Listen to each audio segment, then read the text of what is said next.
शांति। अव्यक्ति परिवार में आपका स्वागत है। आज है दिन 8। संकल्पों की शक्ति जमा कर श्रेष्ठ सेवा के निमित्त बनो। आज का विषय है दिव्य दृष्टि। अव्यक्त इशारे। जितना जितना आप बच्चे श्रेष्ठ संकल्प की शक्ति से संपन्न बनते जाएंगे, उतना श्रेष्ठ संकल्प की शक्तिशाली सेवा का स्वरूप स्पष्ट दिखाई देगा।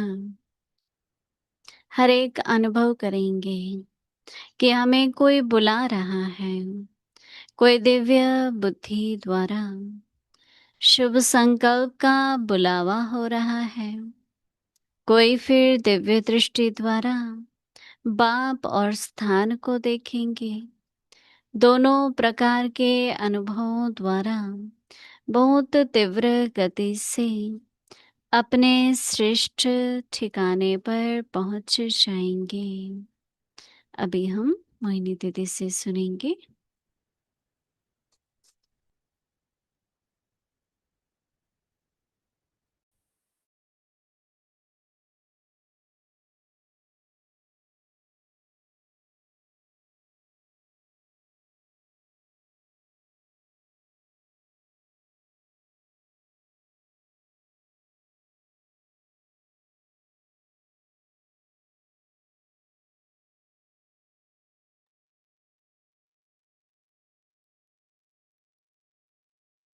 ओम शांति।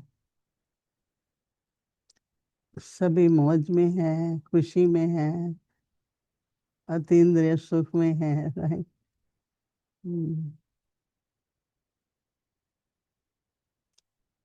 आज मैं सोच रही थी कि कितनी श्रेष्ठ संकल्पों की पूंजी जमा है।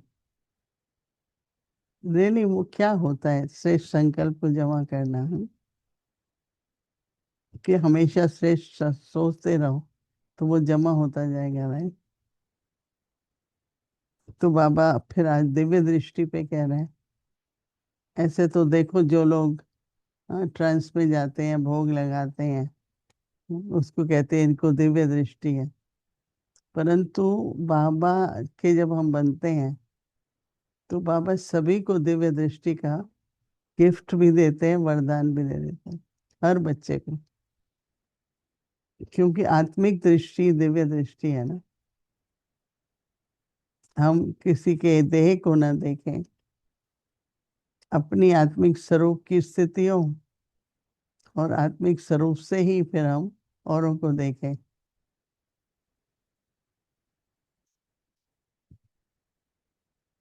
आजकल कितना करते हैं, पर जब हम बाबा के पास आए थे शुरू शुरू में तो बहुत अभ्यास करते थे। मैं भी आत्मा हूँ, ये भी आत्मा है, भ्रिकुटी में देखना है, शरीर को नहीं देखना है। कोई भी संबंध हो, चाहे लौकिक संबंध थे तो भी दिव्य दृष्टि से अलौकिक रूप से देखना। फिर भी सभी और विचार करिए कि दिव्य दृष्टि क्या होती है। मैं तो जब भी अव्यक्त इशारा पढ़ती हूँ तो पहले तो मेरे विचार सागर मंथन चलता है। एक बाबा क्या कहना क्या चाहते हैं ना। तो इसलिए बाबा ने कहा ना कि जितना जितना आप बच्चे श्रेष्ठ संकल्प की शक्ति से संपन्न बनते जाएंगे, उतना श्रेष्ठ संकल्प की शक्तिशाली सेवा का स्पष्ट रूप दिखाई देगा। जितना जितना आप अपने बच्चे श्रेष्ठ संकल्प की शक्ति का,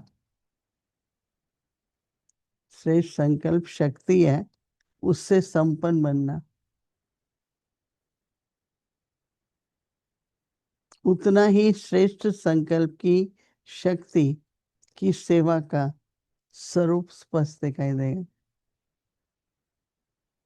अगर वो शक्ति जमा है तो बाबा कहता है वो दिखाई देगी। हर एक अनुभव करेंगे कि इससे कोई हमें कोई बुला रहा है। कई बार होता है ना, रात को जल्दी सवेरे बहुत जल्दी उठ जाते हैं, बहुत फ्रेश भी होते हैं, तो ऐसा लगता है कि अभी मनसा सेवा करनी है, इसलिए बाबा ने उठा दिया है। बैठ जाते हैं, चलो मनसा सेवा करो। और वो इतना फ्रेश टाइम होता है ना तो बाबा कहता है कि हर एक अनुभव करेंगे कि हमें कोई बुला रहा है। बाबा कहते हैं कोई दिव्य दृष्टि द्वारा शुभ संकल्प का बुलावा हो रहा है। हाँ, कितनी आत्माएं आ जाती है सामने। कोई फिर दिव्य दृष्टि के द्वारा बाप और स्थान को देखेंगे।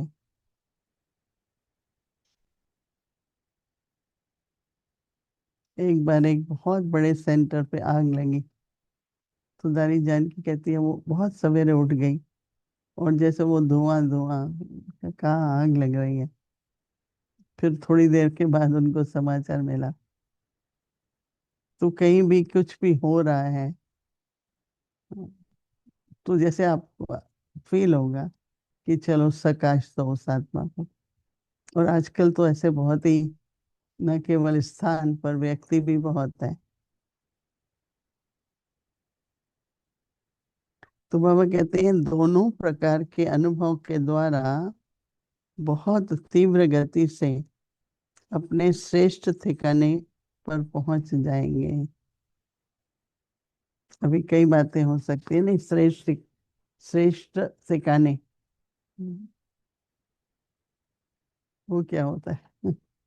चाहे अपना सूक्ष्म वतन कहो, अपना घर कहो, सत्युग कहो, ये सब श्रेष्ठ ठिकाने हैं ना। तो बाबा कई बार कहते हैं कि बच्चे, बस मुक्ति, जीवन मुक्ति।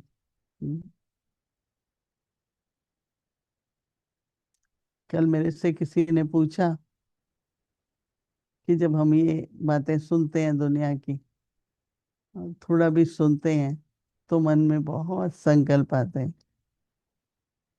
हम्म, क्या हो रहा है, क्या होगा। मैंने कहा पहले तो बहुत नहीं सुनो, परंतु सुनने के बाद भी देखो, बाबा ने तो कहा था कि ये सब होगा।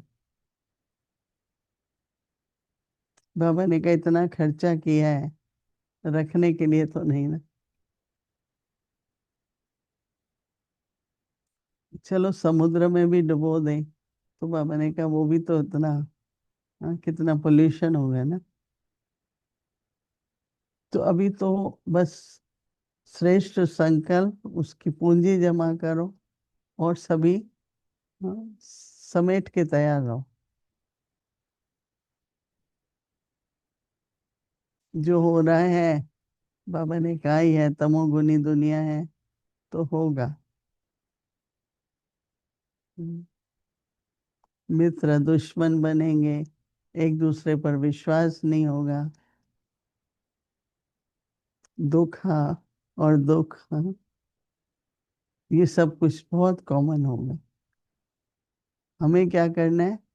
स्थापना के कार्य में व्यस्त रहो। ये देखो ही नहीं कि दूसरे क्या कर रहे हैं। तो जितना स्थापना और पालना, दोनों कार्यों में अपने को इतना व्यस्त रखो कि बाहर दुनिया में क्या हो रहा है वो याद ही ना आए। समाचार सुनते हुए भी, ये तो होना ही है, ये तो ड्रामा में है, ये तो कलयुग है। ऐसे करके बाबा ने जो समय, तीनों कालों का ज्ञान दिया है, उसको मन में लाते रहो ज्ञान को। और जो कुछ देख रहे हो, हम्म, तो वो भी दिव्य दृष्टि से देखो। बाबा की याद में बाबा ने क्या कहा है, जो बाबा कहते हैं वही सब कुछ हो भी रहा है, राइट। थोड़ा सा विचार करो कि क्या मैं ये जो देख रही हूँ, कई बार हम इन नेत्रों से बहुत ध्यान से देखते हैं हर एक बात को। और वो फिर मन में चलती है, राइट। कहते हैं सुनी अनसुनी कर दो, देखी न देखी करो, सुनी अनसुनी कर दो।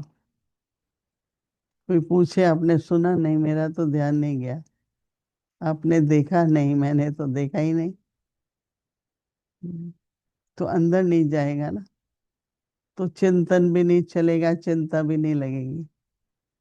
नहीं तो चिंतन भी चलता है, चिंता भी होती है, क्योंकि चित्त पर चला गया ना। हम्म, तो 24 घंटे अनुभव करिए। क्या अनुभव करना है कि दिव्य दृष्टि क्या है। हमारी दादी थी, दादी जानकी को तो समाचार आप सुनाएंगे भी ना तो जैसे सुन नहीं रही है, ऐसे भी उनको पता नहीं होता है। फिर हम कहते हैं भाई दादी पता है आपको आजकल ये हो रहा है, तो जैसे उसको